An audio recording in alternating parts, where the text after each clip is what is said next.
La paz del Señor. ¿No hay más? Digo, paz del Señor y algunos nomás. Bueno, espero que salga de acá más convencido de que necesitamos de la presencia y de la paz del Señor. Amén. Bueno, hermanos, como ya me han presentado, pero de todas maneras, aquellos que no me conocen, soy Sebastián Otero. Tengo realmente el privilegio de servirlos como uno de los pastores acá en la congregación. Soy el más joven de los pastores, el con menos experiencia, pero creo, hermano, de que, como dice la palabra, no tenga en poco tu juventud. Creo que Dios tiene palabra para nosotros hoy. Amén.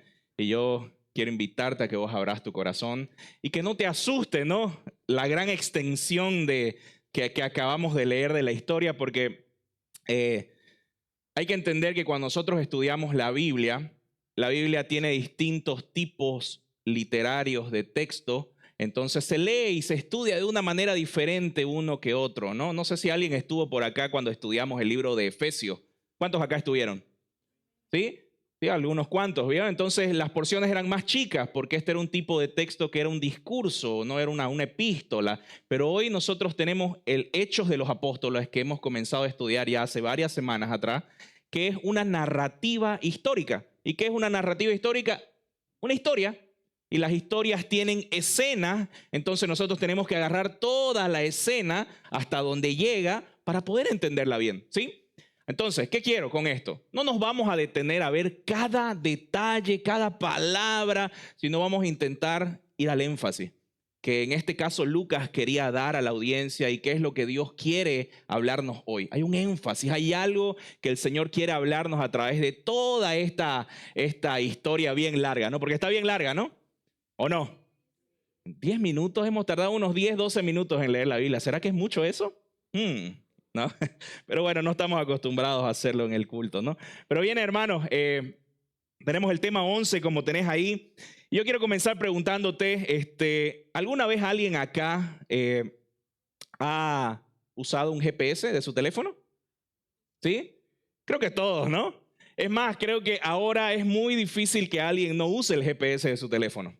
Si usted recuerda, tal vez hace unos 10 años atrás, o sea, tú no eras por donde iba de memoria, ¿no? O sea, se las sabía todas las calles. Bueno, mi suegra es la excepción porque ahorita que no está ella no puedo decir eso, ¿no? Pero mi suegra es anti-GPS. Ella, si usted la mete al centro, sabe por dónde irse, sabe por dónde salir. La otra vez estuvimos por la villa y no sé por dónde, y me decía, metete por aquí, yo así ya estaba perdido, ¿no? Así, y el GPS así, y me da vergüenza, pues no, así que la dejé a mi suegra nomás que lo vea. Pero el tema, hermano querido, es de que hoy en día el GPS es muy usado, ¿no? ¿Cuántos han pedido delivery a su casa? ¿Sí? El GPS es necesario.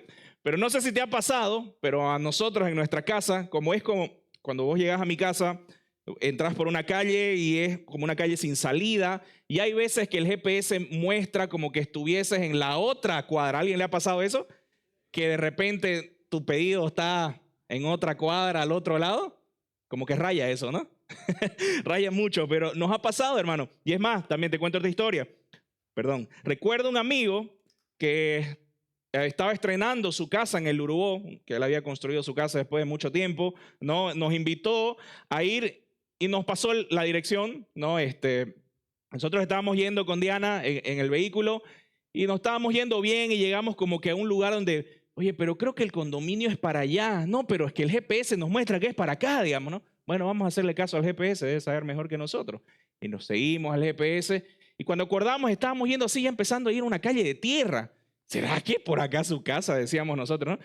Y cuando llegamos era una puerta que daba atrás de todo ese condominio. Entonces, ¿qué tuvimos que hacer? No, nos tuvimos que dar la vuelta nomás y meternos por el otro lado. Pero, hermano querido, lo que quiero decirte con esta historia es que es algo muy parecido a lo que nos pasó. ¿Te lo paso esto, hermano, por favor? A lo que le pasó al pueblo de Israel, al pueblo judío. Es más, lo que nosotros estamos viendo acá es Esteban de alguna manera corrigiendo cómo los judíos habían entendido ciertas cosas mal. Este pueblo de Israel, en el tiempo de Esteban, ellos seguían creyendo que el templo de Jerusalén era el único lugar en donde ellos podían tener una verdadera y genuina adoración al Señor. Era el único lugar de encuentro para ellos.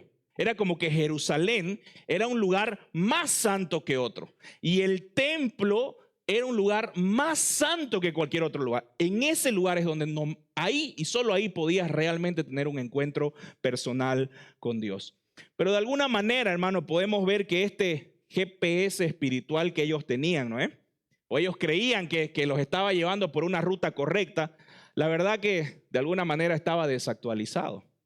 Porque Dios, cuando vino Jesucristo, Él trazó una nueva ruta. En realidad, la verdadera ruta para poder encontrarse con Dios.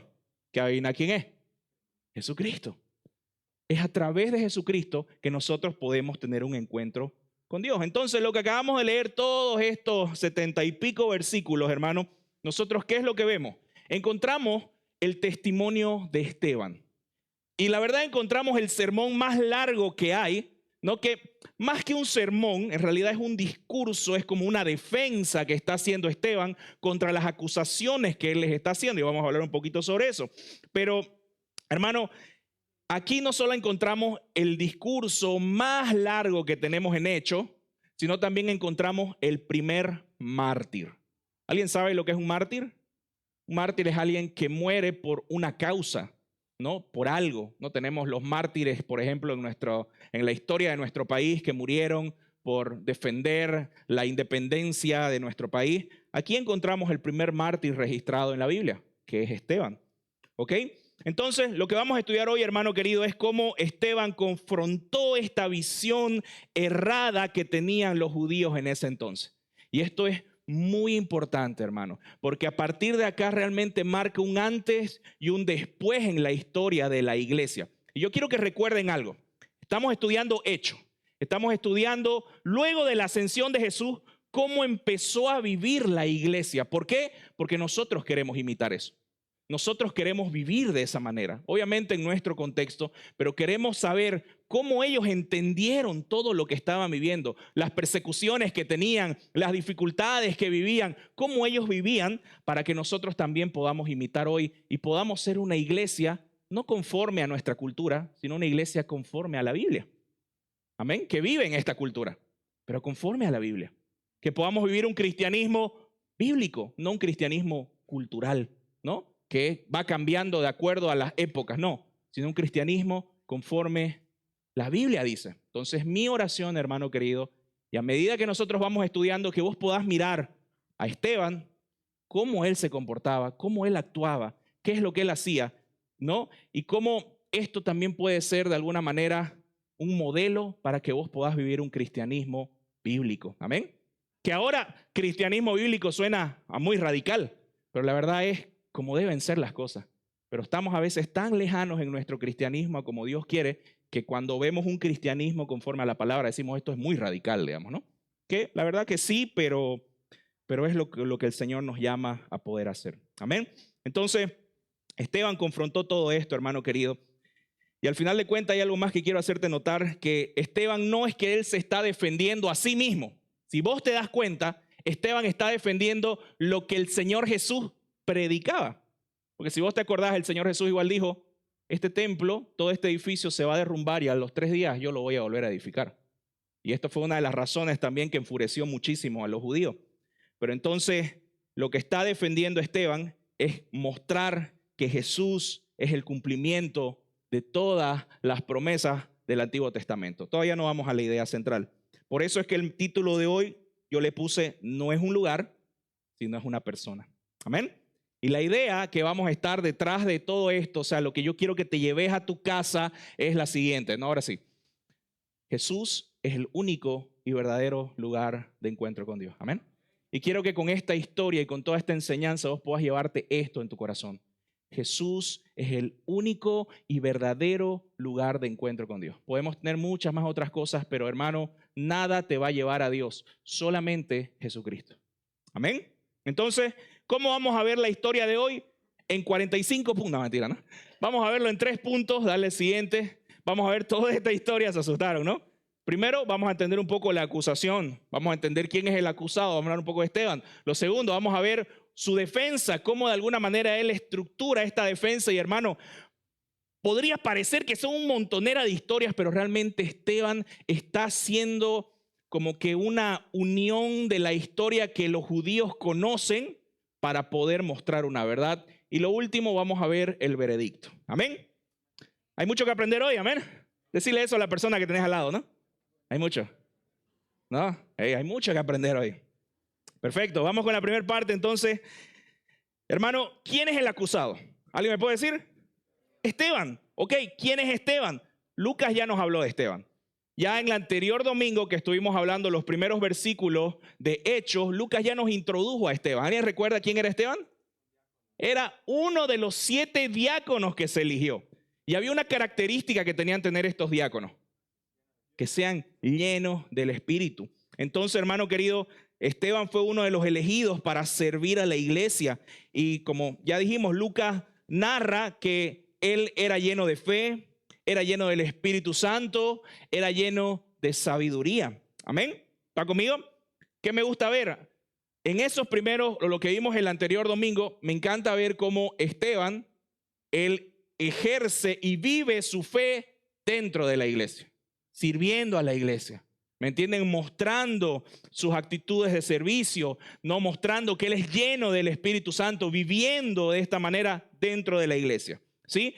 Pero lo que vamos a ver, el versículo 8 al versículo 11, o el versículo 10 que leímos, hermano, podemos ver cómo Esteban no solamente vivía su fe dentro de la iglesia, sino también cómo él vivía su fe fuera de la iglesia. ¿Te das cuenta? Vos podrías decir, hermano, no, es que yo soy un servidor de acá, yo ayudo con esto, muevo las sillas, acomodo, barro, no sé. Entonces, es como que yo sirvo en la iglesia, no tengo mucho que hacer afuera, hermano. Todo creyente está llamado a vivir su fe dentro y fuera de la iglesia. ¿Te das cuenta? Todo creyente está llamado a defender su fe dentro de la iglesia y afuera de la iglesia. Y es lo que vemos con Esteban. Esteban no era un pastor, ¿me entiendes? No era nada de eso. Entonces, de alguna manera podemos ver cómo Esteban, lleno del poder del Señor, como dice el versículo 8, ¿no? Lleno de gracia, una palabra muy importante, porque esta palabra gracia habla de alguna manera como que él es como que tierno, es bondadoso, la palabra es charis que usa ahí, pero entonces denota que era alguien que era como que agradable el charlar con él. Dice que él era lleno de gracia y de poder y él hacía prodigios y señales en la iglesia. ¿Dónde? Entre el pueblo. Él ejercía su fe afuera. Entonces, hermano querido, Esteban no solamente era alguien que mostraba grande sabiduría, sino era alguien que mostraba la gracia que lo había salvado. Y esto es algo muy importante. Mira el versículo 10, ¿qué es lo que te dice?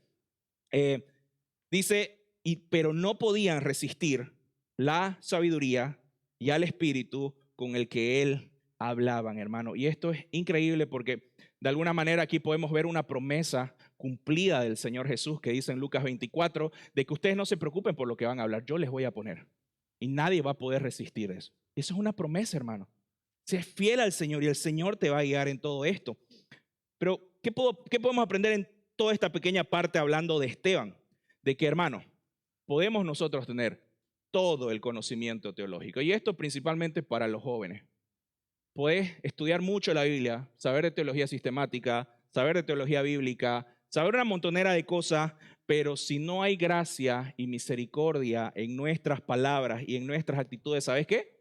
Vas a representar mal el evangelio. Esteban nos está modelando algo. Esteban nos está modelando con lo que vamos a ver cómo él realmente conocía su Biblia. Él conocía la palabra de Dios, pero él también era lleno del Espíritu Santo. Él era lleno de gracia. Y esas son cosas que tenemos que mostrar. Amén. Y de alguna manera con Esteban, hermano, porque recuerda, estamos hablando del acusado, vemos el ejemplo vivo de lo que Jesús habló en Lucas 6, versículo 29, que dice, al que te hierre en la mejilla, dale la otra. Versículo 35, más adelante, antes bien, amen a sus enemigos y hagan bien y presten no esperando nada a cambio, y su recompensa será grande y serán hijos del Altísimo, porque Él es bondadoso para con los ingratos y perversos. Y si hay algo que yo puedo ver en esta historia, hermano querido, es que cuanto más atacaban a Esteban, más gracia él mostraba. Inclusive, más adelante en el versículo 2 del capítulo 7, cuando ya el concilio le pregunta, ¿esto es así? Él le responde de esta manera, escúchenme, hermanos y padres. con respeto. Él de alguna manera respetando a quienes eran hermanos y padres. ¿Me entienden? Podemos ver esta gracia que él estaba mostrando. Y ¿sabe qué? ¿Qué yo veo hasta acá, hermano? Que por hermanos como Esteban es que podemos ver que la iglesia crecía. Porque si vos te vas al versículo 7 del capítulo 6, dice, y la palabra de Dios crecía y el número de los discípulos se multiplicaba en gran manera en Jerusalén y muchos de los sacerdotes obedecían a la fe. ¿Sabes por qué la iglesia crecía? No era porque tenía una gran estructura. No era porque tenía ministerios grandemente estructurados, no era porque todos los líderes funcionaban como un reloj suizo, ¿me entienden? Y todos los canales de comunicación andaban por aquí, por allá. ¿Sabes por qué la iglesia crecía? Hermano, por hermanos como Esteban, que vivía su fe no solo dentro de la iglesia, sino afuera. Mostraba la gracia del Señor no solo adentro de la iglesia, sino afuera. Mostraba la palabra del Señor no solo adentro de la iglesia, sino también afuera. ¿Estás conmigo hasta ahí? Podemos ver esto de Esteban. Entonces, ¿qué es lo que pasa? El versículo 11, el versículo 12, hermano querido, de alguna manera esta sinagoga de los libertos, ¿no?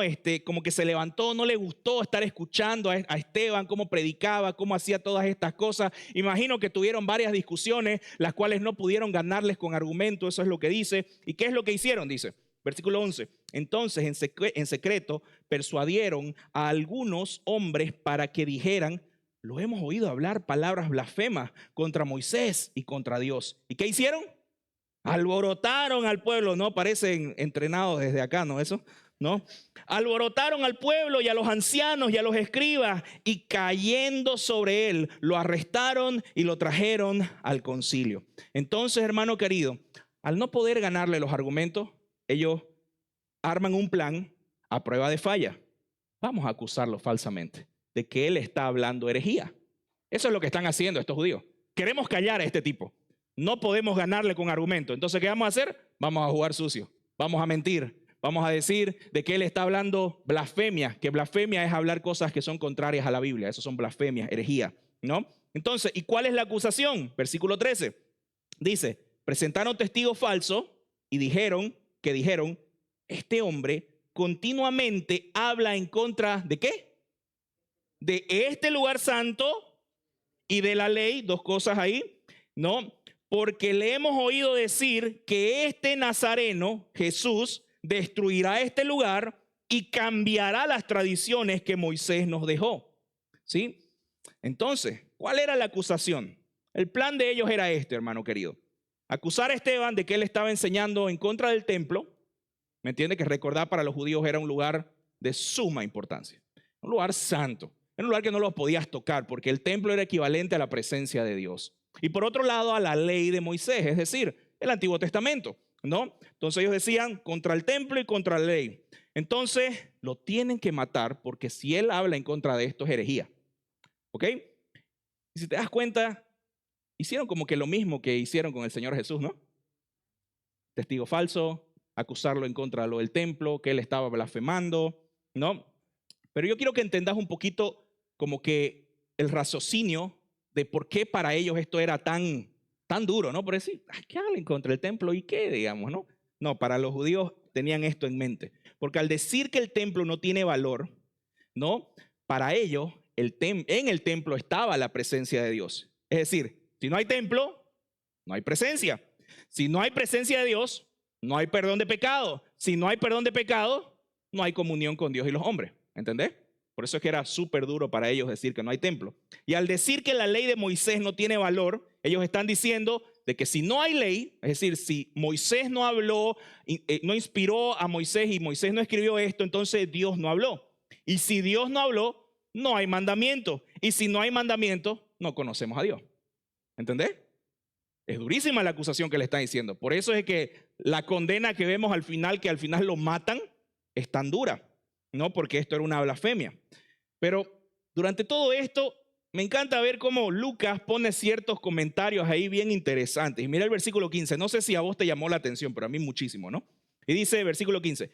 Al fijar la mirada en él, ¿no? Todos los que estaban sentados en el concilio vieron su rostro como el rostro de Sebastián, dice, ¿no? No, están todos haciendo, sí, amén, gloria a Dios, ¿no? Vieron el rostro como de un ángel. No, así mi esposa me ve, así que yo sé que sí. Entonces dice que vieron su rostro como el rostro de un ángel. Yo te pregunto, hermano, estaban acusando a Esteban porque él estaba blasfemando contra la ley de Moisés. Pero al mismo tiempo dice que cuando ellos estaban hablando con él, miraban el rostro que se le iluminaba y es como que de la misma manera que fue el rostro de Moisés cuando bajó del Sinaí con los mandamientos. No sé si recordás esa parte en Éxodo, que su rostro brillaba. ¿Me entendés? Y yo sé que estos detalles son importantes porque de alguna manera estamos viendo que Esteban reflejaba la gloria de estar en la presencia de Dios, la gloria de estar lleno de Dios y la gente lo veía. ¿Recordás que Esteban era lleno del Espíritu Santo? Hermano, cuando somos llenos del Espíritu Santo, la gente lo nota. Es muy, diría imposible, hermano, vos decir yo soy lleno del Espíritu Santo, pero la gente no lo nota. Yo le puedo preguntar a tus colegas de trabajo, a tus colegas de ministerio, oye, ¿qué tal este? No, no, soportable, terco, va. Entonces es muy difícil de que si vos sos lleno del Espíritu Santo, la gente no lo note. Esteban lo estaba mostrando. Aún en medio de ser acusado falsamente, sus acusadores decían, vemos su rostro brillar como el de un ángel. ¿Entienden? Hermano, y esta pequeña parte nos enseña de alguna manera, vuelvo a recalcarte, que nuestra fe no solo se vive en privado. Tenemos que tener una fe privada. Y la verdad, no tenemos que estar mostrando todas las grandes cosas que hacemos en privado. Mira cómo oro. No, es privado, entre vos y el Señor. Pero hermano, somos llamados también a vivir una fe pública. Somos llamados a dar testimonio público del Evangelio. Y esto, vuelvo a decirte, no es solo un trabajo de los pastores. Si vos sos un hijo de Dios, sos llamado a vivir tu fe públicamente, así como lo hizo Esteban. Él tenía una ocupación en la iglesia, pero él no se centró en eso. Él tenía un llamado también de parte del Señor Jesús a ir y a ser discípulo.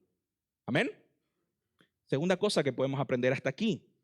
Hermano, algunos van a abrazar con mucho gusto las palabras que vos le decís del Señor, el evangelio que predicás, con mucho gusto, y te van a agradecer y vas a ver cómo ese momento el Señor está transformando sus corazones y ellos abrazan el evangelio, pero al mismo tiempo, hermano querido, van a ver otros. Y la realidad es que, por lo menos en mi caso, la mayoría van a rechazar lo que vos estás hablando. Van a rechazar el testimonio que vos estás dando. Por eso, hermano querido, tu trabajo no es ver los resultados. No es predicar y decir, ya, convertite. Y si no se convierte, ay, no, que fallé, que no sé qué. No. Tu trabajo, hermano, es predicar fielmente el evangelio. Es mostrar en tu vida fielmente el evangelio que predicas. Dejarle los resultados al Señor. Amén. Amén. Esto es algo que nos enseña a Esteban hasta acá. Sé fiel a Jesús, hermano. Sé fiel en mostrar el carácter de Jesús en todo tiempo. Esteban lo mostró dentro de la iglesia, Esteban lo mostró fuera de la iglesia, Esteban lo mostró aún cuando lo acusaban falsamente. Hermano, qué difícil debe ser estar en esa situación. Hay veces que yo no puedo mostrar el carácter de Jesús cuando estoy manejando y alguien se me cruza. ¿No? Qué difícil es ser cristiano ahí, ¿no?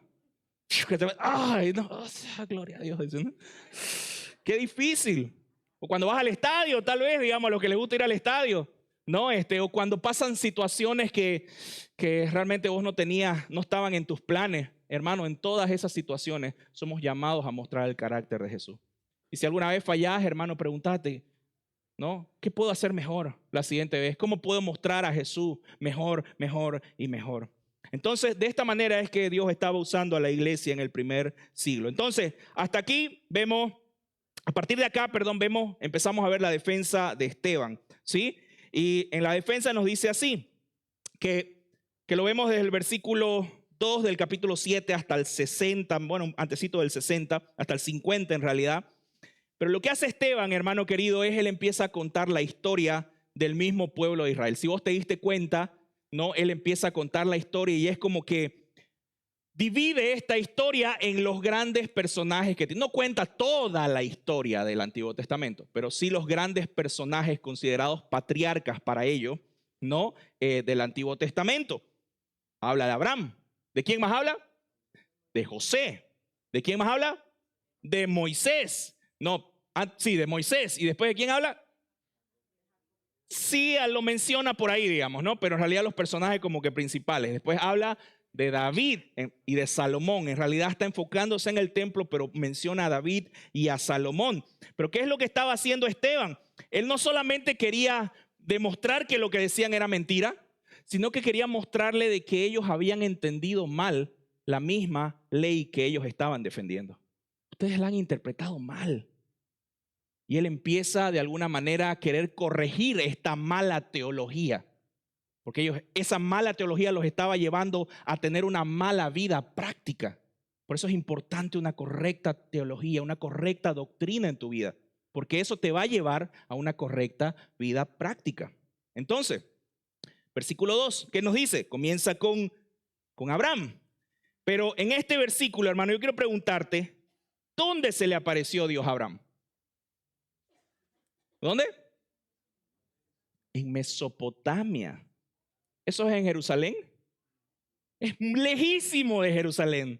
Es lejísimo en donde fue construido el templo. Es Ur de los Caldeos. Es más, si vos te vas a Génesis, ahí fue que de donde Dios lo sacó a Abraham y le dio este llamado, ¿no? Y de alguna manera, hermano querido, esto nos muestra que la presencia de Dios no está limitada a que esté en Jerusalén. Es como que eso empieza a mostrarle.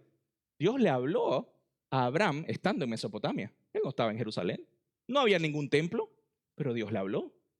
¿Sí? Del versículo 3 al versículo 8, y no te lo voy a leer todo, ya lo leímos, hace como que un resumen de la historia de Abraham. Y lo central de esto, hermano querido, es de que Esteban les está diciendo de que él no iba a abandonar a Abraham. En medio de todo lo que él vivía, él no iba a abandonarlo a pesar de que esté en una tierra extraña. Inclusive en medio de la esclavitud dijo, yo voy a estar con ustedes. Y como señal de este pacto entre Abraham y el pueblo, ¿no? Y Dios, perdón, es que él dice y habla de esta palabrita en el versículo 8, el pacto de la circuncisión. Seguramente alguna vez has hablado. Gloria al Señor, porque ya no hay más eso, ¿no? Pero hermano, en el Antiguo Testamento esta era una señal que tenía el pueblo de Dios, una señal visible de que ellos estaban en un pacto con Dios. Hoy en día nosotros somos circuncidados en el corazón, dice. Y la señal del pacto que hacemos con el Señor es el bautismo. Esa es nuestra señal que tenemos visible de lo que Dios ya ha hecho internamente. ¿Entendés hasta ahí? Bien. Entonces, hermano, yo quiero que tengas en mente este tema del pacto de la circuncisión porque los judíos eran como que muy orgullosos de tener este pacto, ¿no? Y si no sabes qué era la circuncisión, cortaban el prepucio, ¿no? De todos los varones que vivían en los judíos, ¿sí? Entonces, si no sabes qué es prepucio, hermano, tenés al doctor Nicolás allá, te puede explicar con lujo de detalle. No me preguntes a mí, ¿ya? Así que te lo dejo a vos, Nicolás. Entonces, ¿qué estaba haciendo? Sí, Esteban estaba diciéndole algo así, que es Dios el que toma la iniciativa, porque fue Dios el que buscó a Abraham. Es Dios el que se le aparece. No fue Abraham que fue a buscarlo, Abraham que fue a buscarlo a Dios. Es Dios el que habla, es Dios el que envía, Dios es el que promete, Dios es el que rescata. En otras palabras, la presencia de Dios y todo lo que Él hace no está limitada a un lugar geográfico y a un templo. ¿Entendés? ¿Sí? ¿Están conmigo hasta ahí? Perfecto. Vamos a lo siguiente, hablamos de Abraham. Ahora, ¿a quién se va a mencionar, Esteban? A José. Perfecto. Versículo 9 y versículo 10 nos dice así. Los patriarcas tuvieron envidia. Cuando habla de los patriarcas, ¿sabes a quién se refiere? A los hermanos de José, ¿no? Y de estos hermanos nacen cada tribu que se conforma después el pueblo de Israel. Rubén, Simeón, ¿no es toditos ellos? Entonces, capaz si conoces la historia de José, vas a poder entenderlo un poco más. Pero dice, los patriarcas tuvieron envidia de José. Ten eso en mente. Tuvieron envidia, lo rechazaron. ¿Y qué hicieron? Lo vendieron para Egipto. ¿Sí? Pero Dios estaba con él, con José. Y lo rescató de todas sus aflicciones. Le dio gracia y sabiduría delante de Faraón, rey de Egipto. Y éste lo puso por gobernador sobre Egipto y sobre toda su casa. Amén. Entonces, volvé a tener en mente, ¿quién vendió a José? Los patriarcas, ¿sí? Los patriarcas que al final eran el pueblo judío. El pueblo judío rechazó a José, que estaba José con Dios, que José era un enviado de Dios, ¿sí? Y nuevamente, ¿cuál es el argumento dentro de todo esto? ¿En todo esto hay un templo? ¿Están en Jerusalén? No, pero la presencia de Dios estaba con José, ¿sí? Y él sigue contando, y no voy a ir por todos los detalles, porque la verdad son detalles bonitos, pero no podemos ver como que un énfasis, pero el versículo, hasta el versículo 18, más o menos nos narra todo esto de la historia de José. Pero solamente hay algo que me llamó la atención, ¿sí? Dice que José va a sus hermanos como mensajero de Dios porque él tenía un don de interpretar sueños, ¿me entendés? Y él tuvo una visión de parte de Dios y se la comentó a sus hermanos y sus hermanos no quisieron y la rechazaron. Pero cuando pasa toda la hambruna, ¿no? Que capaz conocés la historia, José era ahí gobernador, él pudo ¿qué hacer con sus hermanos? Pudo salvarlos, ¿no? Pudo rescatarlos de la muerte. Entonces, en el segundo encuentro que tiene José con sus hermanos, los hermanos lo reciben. Y de alguna manera, y la verdad esto yo el día de ayer que estaba meditando un poquito como que lo casé porque no lo había visto. ¿No va a pasar esto con el Señor Jesús también? La primera vez que Él vino, a los suyos vinieron, y los suyos ¿qué hicieron? Rechazaron. No lo conocieron. Pero la segunda vez, ¿qué va a pasar? Todo ojo va a reconocer.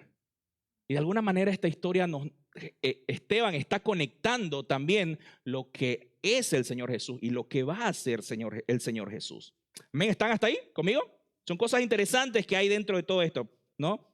Y la última parte de ahí nos habla Moisés, versículo 19 al 36. Y de alguna manera, Esteban lo que hace es dividir la historia de Moisés, porque Moisés es un personaje muy importante y es muy importante contra esta acusación. ¿Sabes por qué? Porque lo estaban acusando de ir en contra de la ley de Moisés. ¿Está bien? ¿Están conmigo hasta ahí? Perfecto, no se han perdido. Entonces, Esteban divide la historia de Moisés en tres partes. Los primeros 40 años de Moisés, los segundos 40 años de Moisés y después los terceros años de Moisés. Sí, él vivía hartísimo, seguro era saludable, ¿no?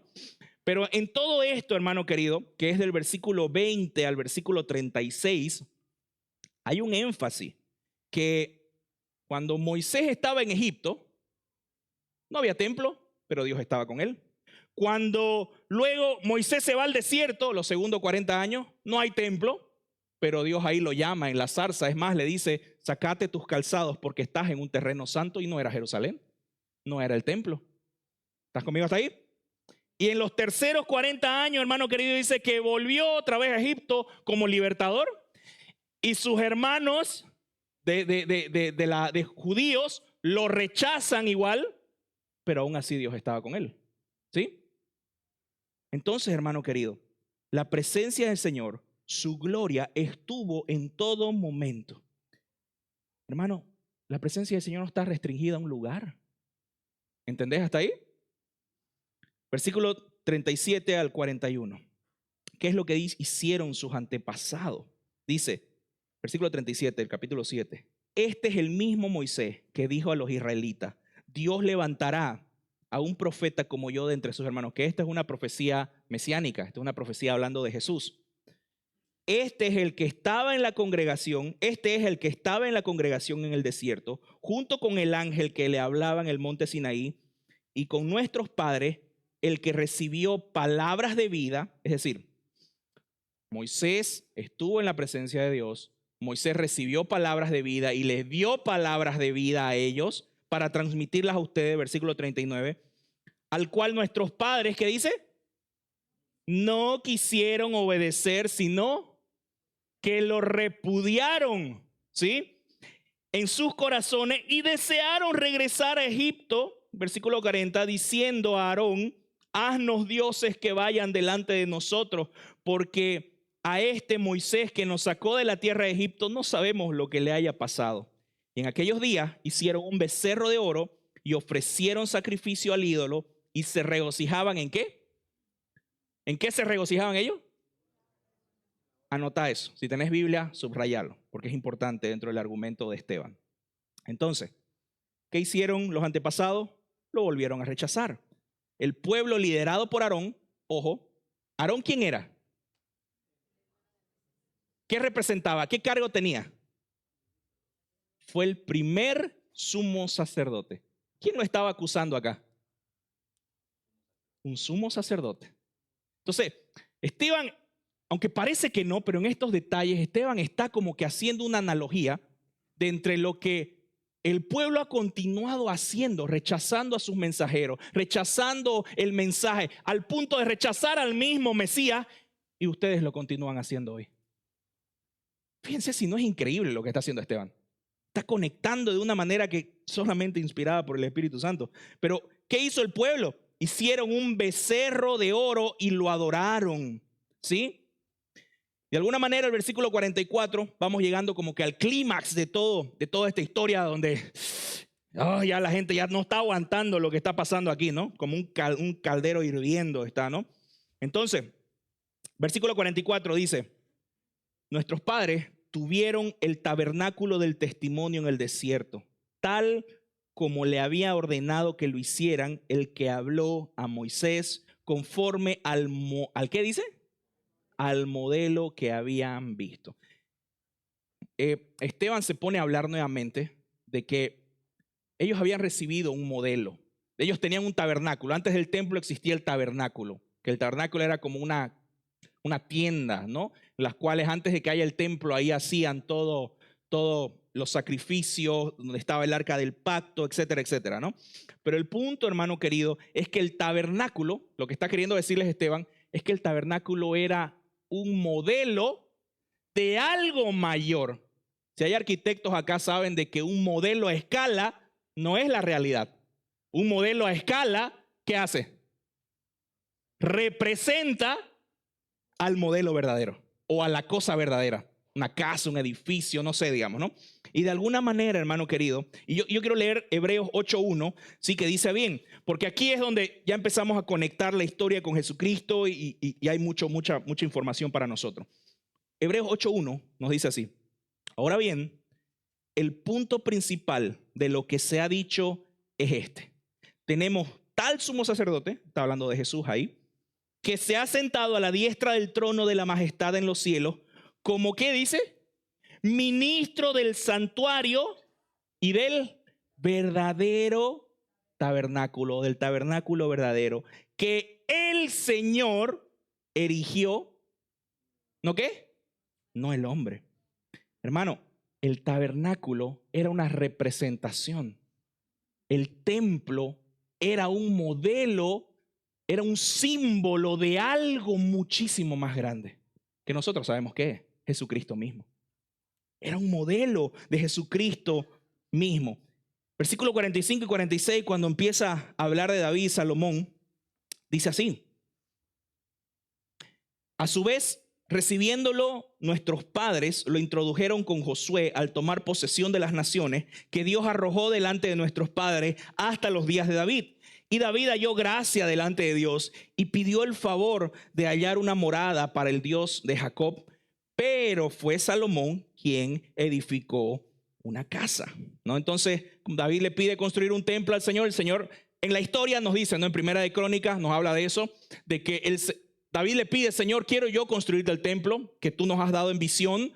Y Dios le dice, no lo vas a construir vos porque vos has derramado demasiada sangre, pero lo va a hacer tu hijo.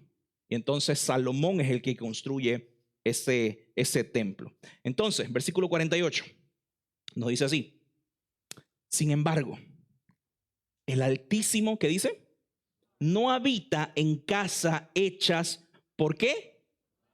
Manos de hombre. Como dice el profeta, le dice, esto no es invención mía. Mira lo que los profetas que ustedes defienden dicen. Versículo 49, el cielo es mi trono y la tierra el estrado de mis pies. ¿Qué casa me edificarán? Dice el Señor. ¿O cuál es el lugar de mi reposo? ¿No fue mi mano la que hizo todas estas cosas? Entonces, nuevamente, toma nota de eso. Dios no habita en manos o en obras hechas ¿por quién? Por hombre. Remarca eso.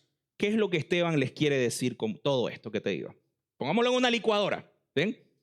Así como el pueblo de Israel rechazó a los mensajeros, porque rechazó a José, rechazó a Moisés, rechazó a los profetas, lo que Esteban está queriendo decirles a ellos es que así ustedes están rechazando al Mesías inclusive hoy en día y siguen rechazando su mensaje. Así como el pueblo de Israel idolatró a un becerro de oro hecho ¿con qué? con sus manos, así ustedes hoy están idolatrando un templo hecho ¿con qué? Con sus manos. ¿Ves las conexiones que está haciendo Esteban? Y él les muestra cómo ellos están poniendo su confianza en un templo, en un lugar geográfico y no a lo que el templo representaba, Jesucristo.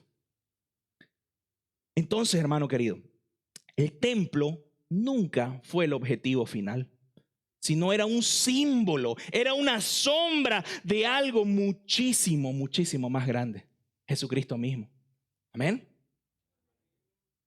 Juan 14:9 dice así, Jesús mismo hablando, Jesús les dijo, ¿tanto tiempo he estado con ustedes y todavía no me conocés, Felipe? El que me ha visto a mí, ¿qué dice? Ha visto al Padre. ¿Cómo dices tú, muéstranos al Padre? Hermano, los judíos en vez de abrazar al Mesías, ellos seguían abrazando todos los símbolos que representaban al Mesías. ¿Por qué hoy en día, hermano querido, nosotros no tenemos la circuncisión? No hacemos las fiestas. ¿Por qué nosotros no seguimos todos los rituales que hay en el Antiguo Testamento? Capaz alguna vez si leíste Levítico, te das cuenta, ¿y por qué no hacemos todas estas cosas? Porque, hermano querido, todo eso era de alguna manera una representación de lo que Jesús hizo, de lo que Jesús cumplió. Y el libro de Hebreos en el Nuevo Testamento es un libro maravilloso para poder ver esas conexiones. ¿Sí? Entonces, hermano querido, Jesús es el cumplimiento de todo el Antiguo Testamento. No es que viene a anular el Antiguo Testamento, no es que viene a anular la ley, es que viene a mostrar su verdadero significado. Es que viene a mostrar lo que realmente Dios tenía la intención de mostrar. Esteban los lleva a conectar toda la ley, todo el Antiguo Testamento con la verdad de que Jesús es el único y verdadero lugar de encuentro con Dios. Amén. Eso es lo que está haciendo. Hermano, solo una pequeña aplicación acá. ¿Es lo importante que es conocer la palabra? ¿Es lo importante que es, hermano, darte el tiempo, que nosotros como pastores nos paremos acá y leamos? Hermanos, lea su Biblia. Cuando estás en una consejería, hermano, leamos la Biblia. Sí, pastor, pero ¿cómo eso me va a ayudar? Lee la Biblia. Conoce lo que el Señor dice. Conoce la historia de la redención. Conoce la historia de manera continua. Es más, estamos estudiando en la escuela bíblica de esa manera. Vamos a estudiar toda, de alguna manera, desde el Antiguo Testamento hasta la venida de Jesucristo para que podamos ver esto conectado como una sola historia de redención, hermano. Que no son historias diferentes, una por aquí, una por acá. No, hermano, toda muestra y apunta hacia lo mismo. ¿Sí? Necesitamos conocer. Y en la medida, hermano, que vos seas lleno de la palabra, es en esa medida que vos vas a crecer en sabiduría. La medida que crezcas en palabra, crezcas en gracia, hermano querido, vas a poder tener esta forma inclusive de poder debatir con otras personas que demandan razón de tu fe, como dice en Pedro. Pero bueno, nos vamos a lo último, el veredicto. Yo no sé si has notado aquí, pero hay como que un giro en todo esto. A partir del versículo 51 hasta el final, lo que le hemos leído, yo les pregunto, con todo lo que hemos visto acá, con todo lo que he intentado explicarles, ¿no? Al final, ¿quiénes son los que realmente están despreciando la ley y el templo? ¿Quién creen? ¿Es Esteban? ¿Quién es? Los que lo acusaban, los judíos, el concilio, el Sanedrín, aquellos maestros de la ley. Y a través de esta defensa, Esteban es como que llevó a estos judíos que los estaban acusando a la silla de los acusados. Él era el acusado al comienzo, pero él como que se las vuelca, ¿no? Al final, ustedes son los que están rechazando la ley. Ustedes son los que no están dándole el verdadero significado al templo. No soy yo. Ustedes son. Y de alguna manera el veredicto, no de los judíos, sino el veredicto de Esteban, fue muy duro. Versículo 51, perdón. Dice así: ustedes son tercos e incircuncisos. Otra vez esa palabra, importante. Incircuncisos de corazón y de oídos. Resisten siempre al Espíritu Santo, como hicieron sus padres, así también ustedes. Wow. La verdad es que no importa cómo alguien te diga esto, siempre va a caer mal, ¿no? Durísimo. Y a mí me impresiona, hermano querido, que Esteban estaba consciente de lo que estaba diciendo, esta verdad, que posiblemente le iba a costar la vida. Es más, le costó la vida. Pero él se las dijo. ¿Qué es lo que le dice? Tercos. Y el significado original de tercos es terco, duros, ¿no? Tapau, como dicen, ¿no? Aquí en el buen Canva. Tapau, no te entra, digamos, ¿no? Una y otra vez Dios ha enviado su mensaje y a sus mensajeros y ellos han rechazado una y otra vez. Tercos. Otra forma en que la Biblia habla es necios. Ustedes no escuchan, Proverbios usa muchísimo esta figura. Les dice incircuncisos de corazón y de oídos. Y aquí hay algo bien importante. Le está diciendo, puede que ustedes se hayan hecho los arreglitos en ciertas partes de su cuerpo. Ustedes puedan tener esa visible del pacto que Dios hizo con Abraham. Pero en sus corazones ustedes son incircuncisos. Sus corazones están lejos del Señor. Pueden mostrar toda la apariencia externa de que ustedes son hijos de Dios, que son el pueblo de Dios, pero en sus corazones ustedes son incircuncisos, dice, de corazón y de oído, porque no escuchan. Ustedes creen escuchar, pero no escuchan. Y, hermano, tengo que conectarlo con nosotros. Puede que vos te hayas bautizado, puede que vos vengas a la iglesia, puede que vos des generosamente, puede que vos vayas a un grupo de vida, puede que vos sirvas en algo. Hermano, cuidado de ser todavía un incircunciso de corazón. Cuidado. Que vos estés en esta silla de los acusados también, porque tu corazón está lejos del Señor. ¿Qué más les dice? Resisten siempre al Espíritu Santo. Ustedes están repitiendo el mismo patrón de Israel, endureciendo sus corazones al punto de rechazar al justo, dice Esteban, a Jesucristo. Y él los acusa directamente, al cual ustedes traicionaron y asesinaron. Qué duro, ¿no? Wow. Y yo quiero que recordés nuevamente que en todo esto Esteban seguía con el rostro iluminado como ángel.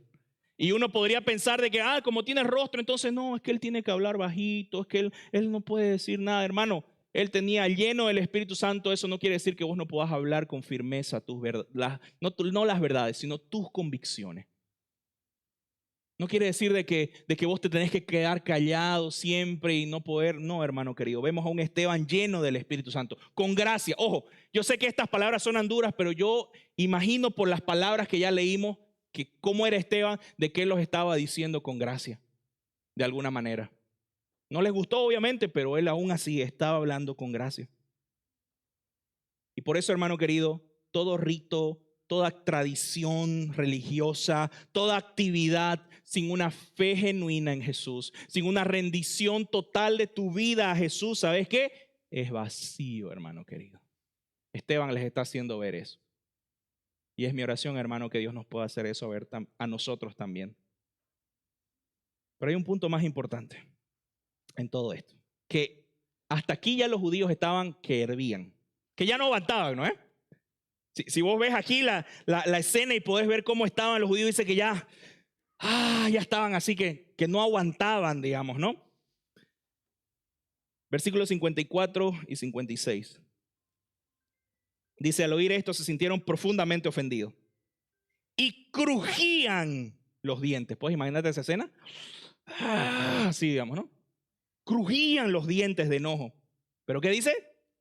Pero Esteban, lleno del Espíritu Santo, fijó los ojos al cielo, vio la gloria de Dios y a Jesús de pie a la diestra de Dios y dijo, veo los cielos abiertos y al Hijo del Hombre de pie a la diestra de Dios.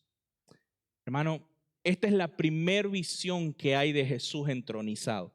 Esto es antes de que Jesús se le aparezca a Pablo, que lo vamos a ver más adelante. Esto es antes de la visión la visión de Jesús que tuvo Juan, con el cual narra el Apocalipsis. Esta es la primera visión que hay del Jesús entronizado, luego de que él ascendió. Y hermano, lo que está mostrando aquí Esteban es que la misma gloria que estuvo con Abraham, que estuvo con José, que se manifestó en Salomón, en Moisés, no está en un templo físico, sino que Lucas narra que la visión y confesión de Esteban muestra que la misma gloria de Dios está ahora a la diestra del Padre, Jesucristo mismo. Y mirad lo que dice Hebreos capítulo 1, versículo 3. Él es el resplandor de su gloria y la expresión exacta de su naturaleza y sostiene todas las cosas por la palabra de su poder. Hermano, Jesús es el verdadero templo.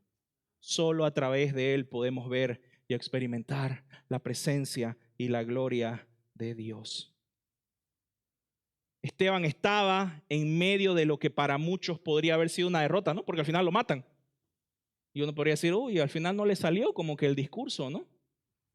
Pero hermano querido, Esteban tuvo la bendición de tener una visión del cielo y de ver a Jesús glorificado. Y normalmente cuando la Biblia habla de Jesús, lo habla sentado en el trono. ¿Te das cuenta? Cuando Jesús, él hablaba también de él decía sentado en el trono. Vos vas a Apocalipsis, a las visiones que hay, está sentado en el trono.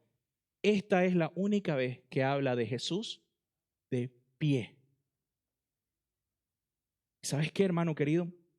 Esto me llama muchísimo la atención, porque de alguna manera Esteban estaba muriéndose ahí, porque ya comenzaron a apedrearlo, y él tiene esta escena, y es como que Jesús de pie en el trono, mientras él mira, diciéndole, vení, te espero. No estás derrotado, sos un vencedor. Yo estoy acá, yo sigo en el trono, no importa que vos murás, yo estoy aquí. Y eso llenó, hermano, me imagino, el corazón de Esteban, porque Jesús es el único y verdadero lugar de encuentro con Dios. Quiero invitar al equipo de alabanza. Pero ¿cómo respondieron los judíos a este veredicto? Aquí podemos ver la primera vez que se introduce a este joven llamado Saulo, que después se transforma en conocido apóstol Pablo, y vamos a conocer su historia más adelante. Pero mintieron, testigo falso, al final lo mataron. ¿Ven mucha similitud con lo que le pasó al Señor Jesús?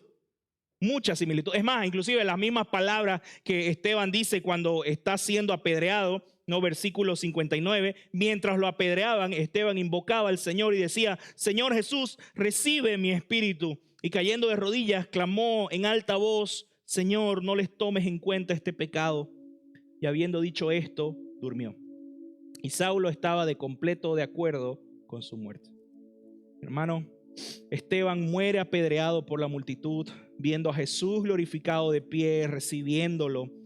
¿Y qué yo puedo ver en esto? ¿Y qué aprendemos, hermano, nosotros de esta escena de la muerte de Esteban? Que el cristiano nunca sufre solo, hermano. Me encantaría, hermano, me encantaría que no suframos. Pero esa es nuestra promesa. Un día vamos a estar en un lugar, en la presencia del Señor, con cielos nuevos, con tierra nueva, donde no va a haber más sufrimiento, donde no va a haber más dolor, donde no va a haber más enfermedad, donde toda lágrima va a ser enjugada, donde, hermano, vamos a estar en la gloria total. Pero no es aquí. Mientras estemos acá, vamos a sufrir las aflicciones. Pero, hermano, el testimonio de Esteban nos muestra de que el cristiano nunca sufre solo. Y yo sé que capaz no te va a tocar vivir lo que vivió Esteban, de que murás apedreado. Tal vez no es nuestra realidad aquí de que seamos perseguidos a tal manera. No sabemos cómo va a ser el futuro. Pero yo sé que vos tenés mini persecuciones a diario. Cuando vos querés mostrar tu fe en tu trabajo, en tu familia, y unos colegas se ríen de vos. Cuando tenés que rechazar ciertas cosas por causa de tu fe, por ser fiel al Señor. Hermano, de alguna manera son pequeñas persecuciones que tenemos. En medio del sufrimiento, en medio de nuestros dolores, en medio de los roces que hay inclusive dentro de la iglesia, que son tan difíciles a veces de llevar, hermano, el cristiano no sufre solo. Con esta escena de Jesús en gloria recibiendo a Esteban, hermano querido, nos muestra de que Jesús está a nuestro lado en medio del sufrimiento, que Él nos da de su gracia en medio de la prueba. Esteban, por su unión con Jesús, él participó de los padecimientos de Jesús. Por eso te dije, es muy parecido lo que él dijo, lo que él vivió con lo que le pasó con Jesús, porque vamos a participar de esos padecimientos. Pero al mismo tiempo, Jesús participa de los nuestros. No estamos solos en medio de nuestro dolor, hermano. No estás solo. Jesús está con vos. Como hijos de Dios, hermano, también nuestro sufrimiento nunca es en vano. En los primeros versículos del capítulo 8, hermano, vemos que la sangre de Esteban fue de alguna manera lo que propulsó que el evangelio empiece a expandirse. Tu sufrimiento en las manos del Señor nunca es en vano, hermano. No sé lo que estás pasando. No sé lo que vayas a pasar, hermano. Pero que el testimonio de Esteban, su martirio, hermano, nos pueda dar ánimo de saber que Jesús está con nosotros. La pregunta con la que quiero terminar hoy es: ¿dónde estás buscando encontrarte con Dios, hermano? ¿En tus buenas obras? ¿En tus tradiciones religiosas? ¿En tu buena moralidad? No, es que soy una buena persona, no le hago daño a nadie.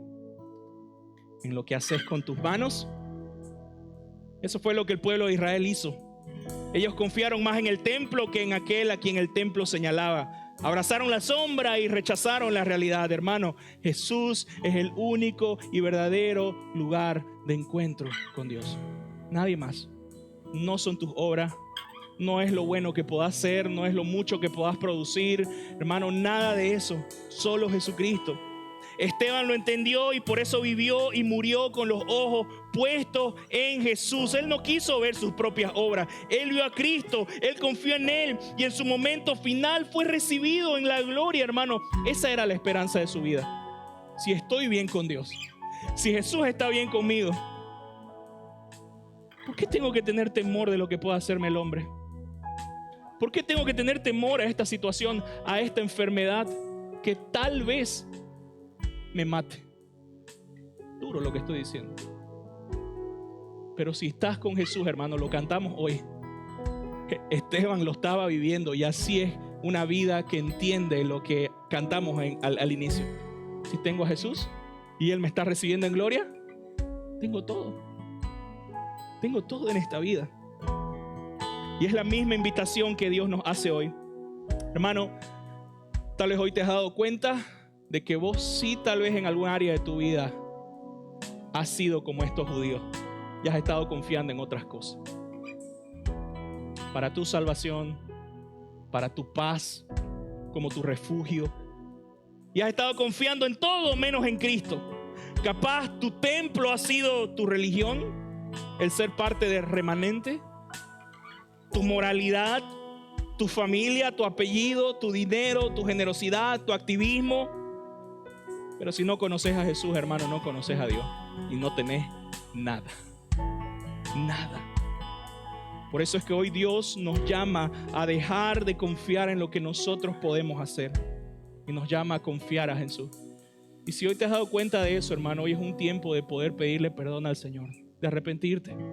Señor, perdóname porque he sido idólatra, he construido becerros de oro, así como el pueblo construyó. Yo igual he hecho lo mismo. Perdóname, Señor. Perdóname. Ponete en pie, iglesia, y vamos a orar. Y amigo querido, que tal vez hoy venís por primera vez, o tal vez no te has decidido si seguís a Cristo o no, hermano. Hoy el Señor te hace una invitación de poder ir a Él. No endurezcas tu corazón. No endurezcas tu corazón. Abrazá la promesa del evangelio de nueva vida, de transformación, de esperanza eterna que tenemos, hermano querido. Y no importa los pecados que hayas cometido. No importa qué hiciste ayer, qué hiciste hace 3 horas atrás, hermano. Si hoy vas a Jesucristo, confesás tus pecados y pones tu fe en Él, Él es fiel y justo de perdonarte y librarte de toda maldad. Así que ora ahí donde estás, mientras cantamos. Nada me apasiona